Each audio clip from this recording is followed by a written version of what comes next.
हरे कृष्ण, राधे राधे।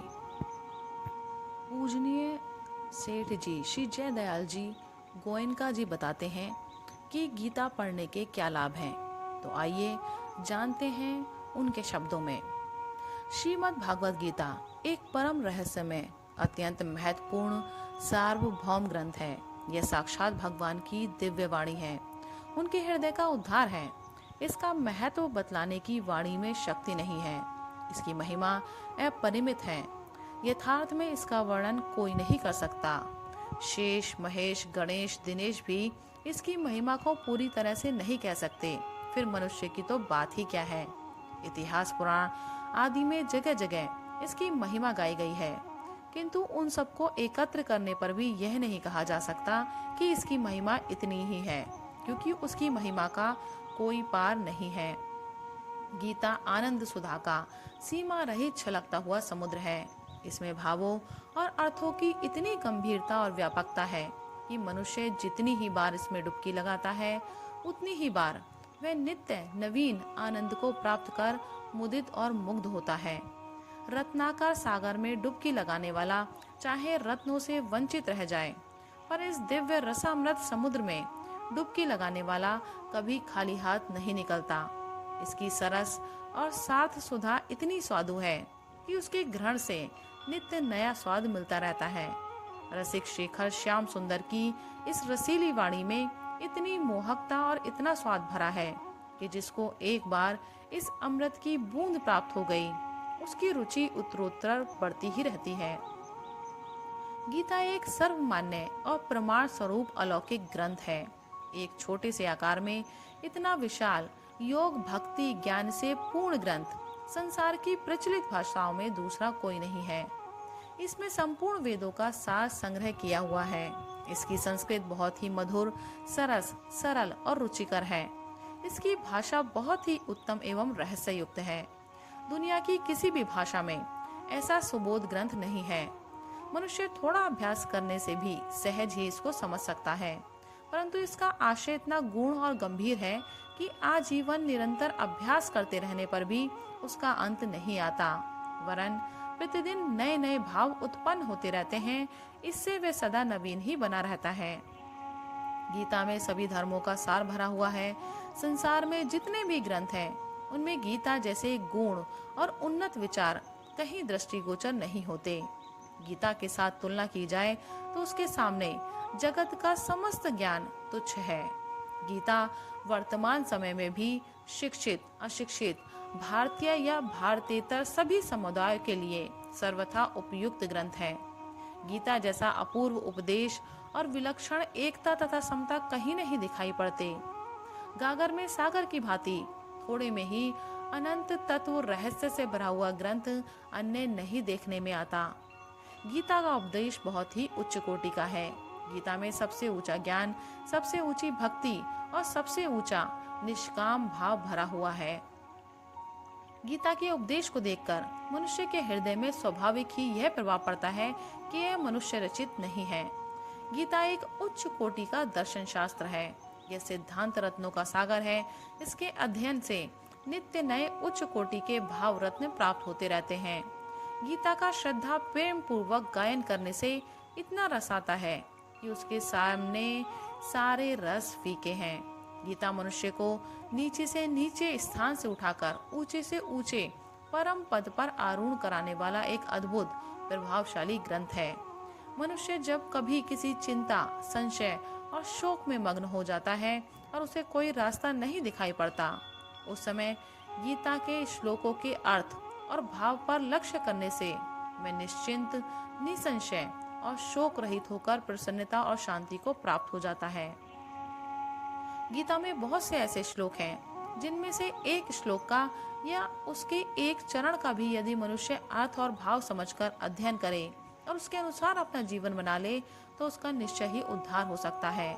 गीता में मनुष्य मात्र का अधिकार है।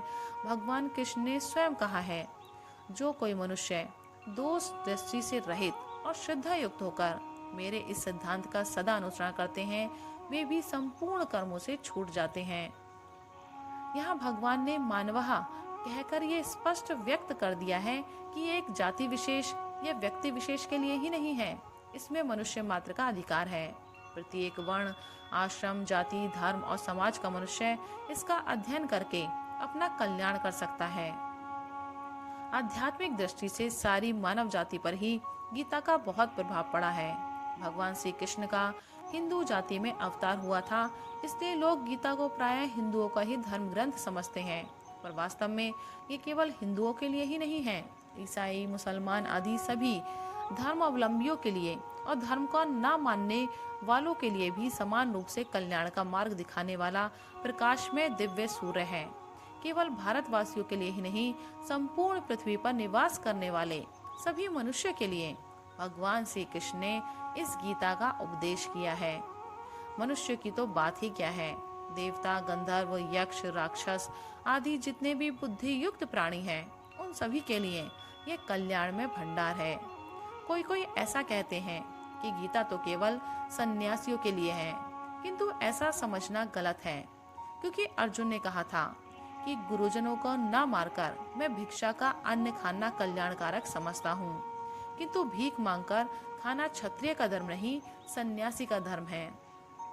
इससे सिद्ध हुआ कि अर्जुन गृहस्थ आश्रम को छोड़कर सन्यास आश्रम ग्रहण करके भीख मांगकर खाना अच्छा समझते थे, पर भगवान ने उनकी इस समझ की निंदा की और क्षत्रिय के लिए धर्म युद्ध से बढ़कर दूसरा कोई कल्याणकारी कर्तव्य नहीं है कहकर उन्हें धर्म युद्ध में लगाया। अर्जुन गृहस्थ थे और गीता का उपदेश सुनने के बाद भी आजीवन गृहस्थी ही रहे। इससे गीता केवल सन्यासियों के लिए है यह सिद्ध नहीं होता, बल्कि यही सिद्ध होता है कि गीता सन्यासी, गृहस्थी सभी मनुष्य के लिए है। अतः गीता शास्त्र सभी के लिए इस लोक और परलोक में कल्याण करने वाला होने से ये सबके लिए सर्वोत्तम परम धर्म में ग्रंथ है। इसलिए सभी मनुष्यों को गीता का अर्थ और भाव समझते हुए अध्ययन करना चाहिए। गीता के अध्ययन से मनुष्य के शरीर, वाणी, मन और बुद्धि की उन्नति होती है। इस लोक में धन, जन, बल, मान और प्रतिष्ठा की प्राप्ति एवं परलोक में परम कल्याण में परमात्मा की प्राप्ति होती है। गीता के अध्ययन, अध्यापन और उसके अनुसार आचरण करने से अनेकों ऋषियों को और अर्जुन, संजय आदि गृहस्थों को उत्तम गति मिली। स्वामी श्री शंकराचार्य जी, श्री रामानुजाचार्य जी, श्री ज्ञानेश्वर जी आदि महानुभावों को सर्वमान्य लौकिक पारमार्थिक श्रेष्ठ पद की प्राप्ति हुई एवं महात्मा गांधी, लोकमान्य तिलक आदि को बड़ी प्रतिष्ठा प्राप्त हुई। अतः गीता के अध्ययन, अध्यापन और उसके अनुसार आचरण करने से मनुष्य को इस लोक और परलोक में श्रेय की प्राप्ति होती है। कोई भी मनुष्य क्यों ना हो, जिसकी ईश्वर भक्ति में और गीता शास्त्र को सुनने में रुचि है, वही इसका अधिकारी है। ऐसे अधिकारी मनुष्य को गीता सुनाने वाला मनुष्य मुक्त हो जाता है, वह ईश्वर का अत्यंत प्यारा बन जाता है। भगवान ने कहा है, जो पुरुष मुझ में परम प्रेम करके इस परम रहस्य युक्त गीता शास्त्र को मेरे भक्तों में कहेगा, वह मुझको ही प्राप्त होगा, इसमें कोई संदेह नहीं है। उससे बढ़कर मेरा प्रिय कार्य करने वाला मनुष्य में कोई भी नहीं है, तथा पृथ्वी भर में उससे बढ़कर मेरा प्रिय दूसरा कोई भविष्य में होगा भी नहीं। अतः हम लोगों को गीता शास्त्र का अध्ययन, अध्यापन श्रद्धा भक्ति पूर्वक बहुत उत्साह और तत्परता के साथ करना चाहिए।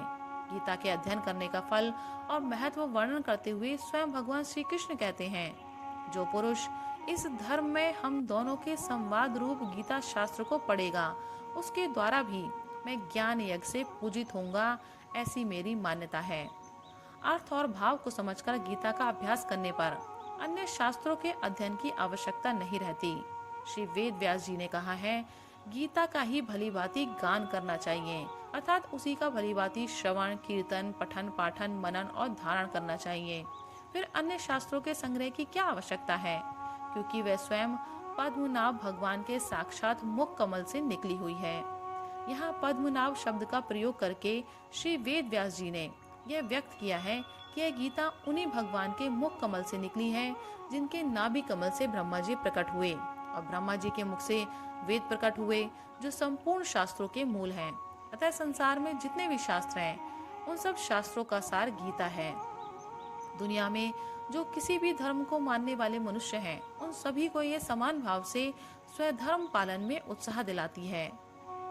किसी धर्म की निंदा नहीं करती, इसमें कहीं किसी संप्रदाय के प्रति पक्षपात नहीं है।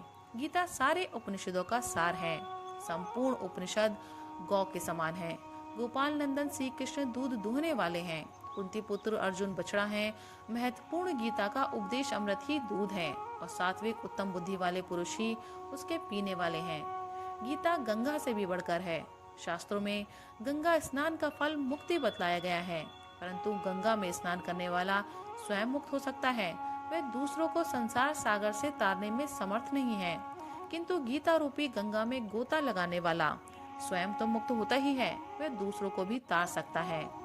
गंगा तो भगवान के चरणों से उत्पन्न हुई है, किंतु गीता साक्षात भगवान के मुखार विंद से निकली है। फिर गंगा तो जो उसमें जाकर स्नान करता है उसी की मुक्ति करती है, किंतु गीता तो घर घर में जाकर उन्हें मुक्ति का मार्ग दिखलाती है। गीता गायत्री से भी बढ़कर है। गायत्री जप करने वाला भी स्वयं ही मुक्त होता है, पर गीता का अभ्यास करने वाला तो तरन तारन बन जाता है। मुक्ति का तो वह सदाव्रत खोल देता है। गीता को स्वयं भगवान से भी बढ़कर कहा जाए तो भी कोई अत्युक्ति नहीं होगी, क्योंकि स्वयं भगवान ने कहा है, मैं गीता के आश्रम में रहता हूँ। गीता मेरा उत्तम घर है। गीता के ज्ञान का सहारा लेकर ही मैं तीनों लोकों का पालन करता हूँ। गीता ज्ञान का दिव्य सूर्य है। भक्ति रूपी मणि का भंडार है।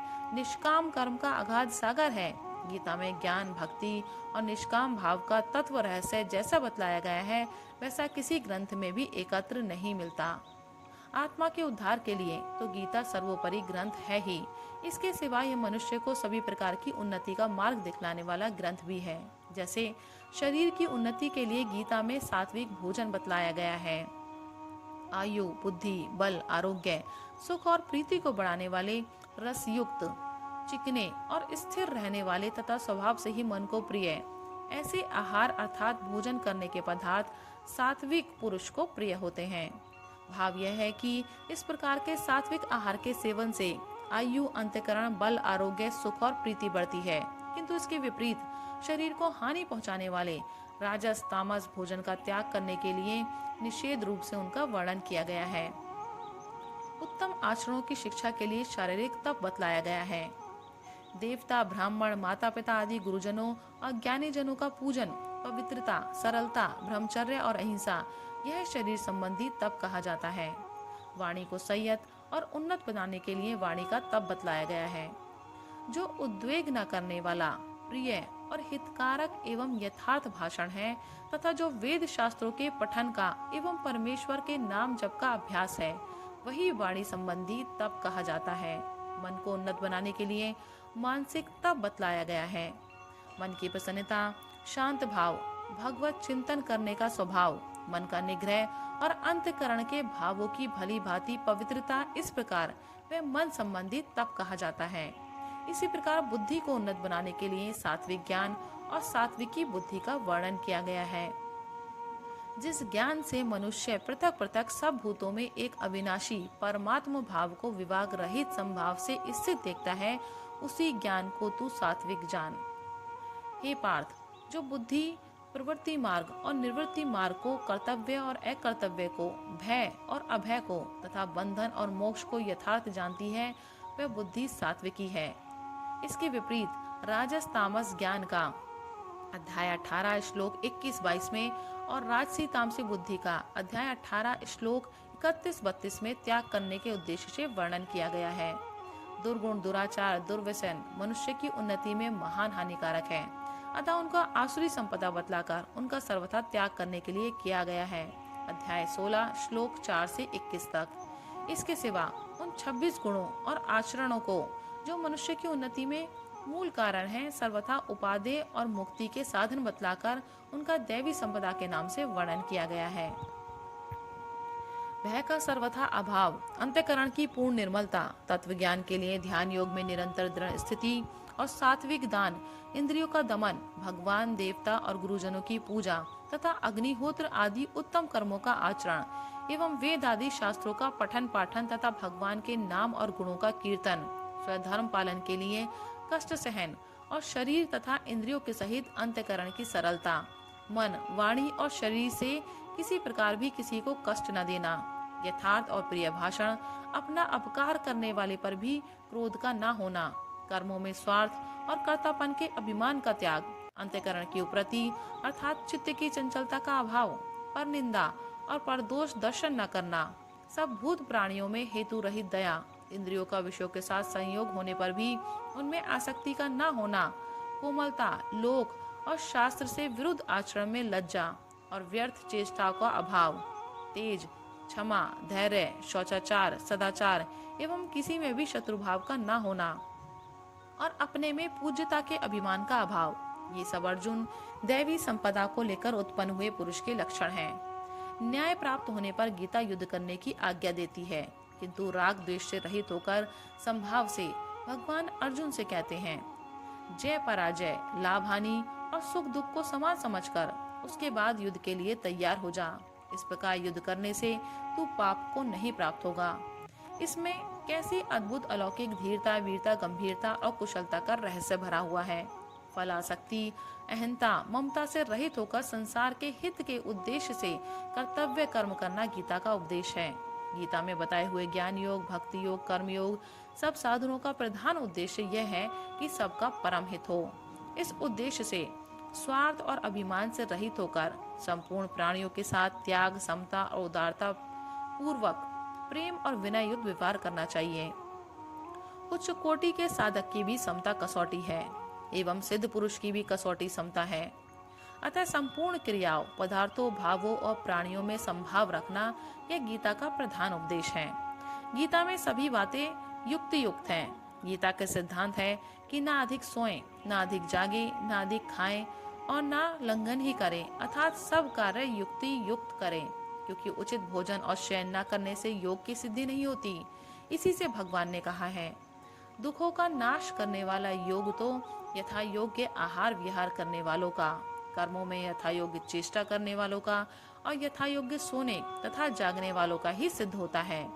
गीता में सात्विक, राजस, तामस, क्रिया, भाव और पदार्थ का वर्णन किया गया है। उनमें सात्विक धारण करने के लिए और राजस तामस त्याग करने के लिए कहा गया है। यज्ञ भी उत्तम आचरण और अंतःकरण का उत्तम भाव दोनों को ही गीता ने कल्याण का साधन माना है, किंतु प्रधानता भाव को दी है। इस प्रकार अनेक प्रकार के उत्तम उत्तम रहस्य युक्त एवं महत्वपूर्ण भाव गीता में भरे हुए हैं।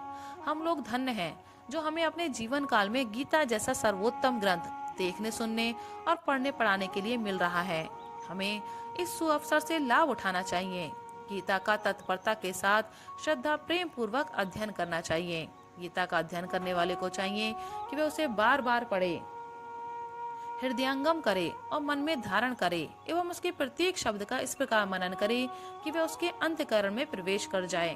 भगवान के शरण होकर इस प्रकार अध्ययन करने से भगवत कृपा से गीता का अर्थ, भाव और तत्व रहस्य सहज ही समझ में आ सकता है।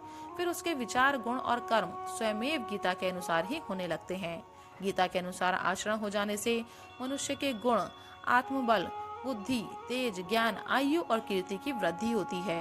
इतना ही नहीं, वह परम पद स्वरूप परमात्मा को प्राप्त हो जाता है। राधे राधे, हरे कृष्ण।